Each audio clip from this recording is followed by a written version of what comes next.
অনেক অনেক স্বাগতম সবাইকে। আশা করি সবাই ভালো আছেন। আসসালামু আলাইকুম। আটা দিয়ে কী যে সুন্দর ফুলকো ফুলকো রুটি বানানো যায়, আজকে আপনাদের সাথে একটি রুটি বানিয়ে শেয়ার করব। প্রথমে তাওয়াটি ভালো করে মুছে পরিষ্কার করে নিব। এরপরে একটি পরিষ্কার ন্যাকড়া দিয়ে উপরে একটু চেপে চেপে দিব। খুবই তাড়াতাড়ি ফুলকো ফুলকো রুটি তৈরি করা যায়। এইভাবে চেপে চেপে দিলে আবারও উল্টে দিয়ে ন্যাকড়া দিয়ে চেপে চেপে দিয়ে রুটিগুলো ফুলকো ফুলকো করে নেব।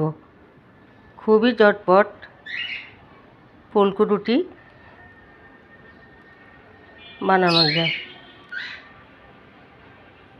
তৈরি আমাদের ফুলকো ফুলকো রুটি।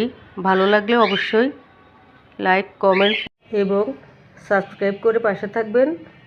সবাই ভালো থাকবেন, সুস্থ থাকবেন। আল্লাহ হাফেজ।